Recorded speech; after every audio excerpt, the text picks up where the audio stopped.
Dr. Flip Stander's great passion is lions.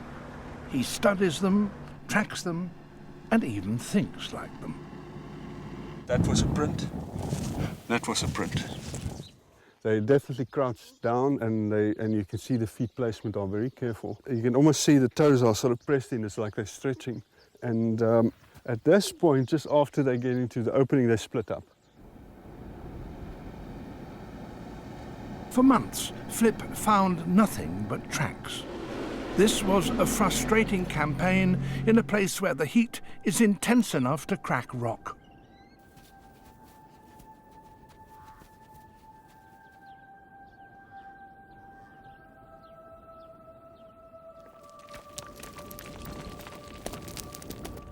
Even oryx, the hardy desert specialists, and the handful of giraffe that live here, have a tough time.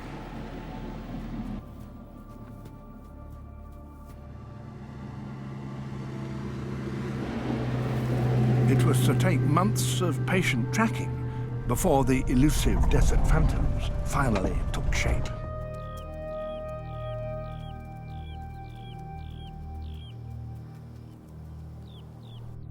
He was able to put a radio collar on one lioness, then two, but just following them seemed impossible.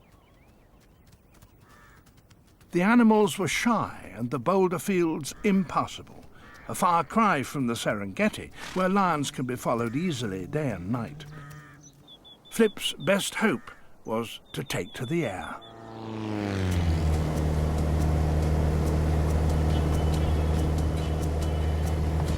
Even this was fraught in a landscape that dwarfs everything.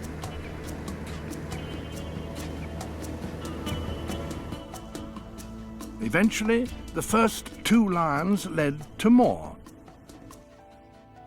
Flip had made a momentous discovery. There was a surviving pride of desert lions, and it had found refuge in a remote canyon. This was the first time that anyone had been able to get a really good look at the world's most unusual lions.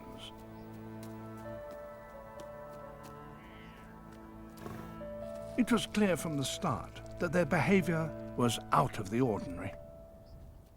In the first sort of 3 or 4 years, I documented the most outrageous growth rate. It was in excess of 30% per annum, and all really driven by 4 adult lionesses. The only word to describe them would be like breeding machines, because that's just what they were. Not only this, more cubs were surviving to adulthood than elsewhere in Africa.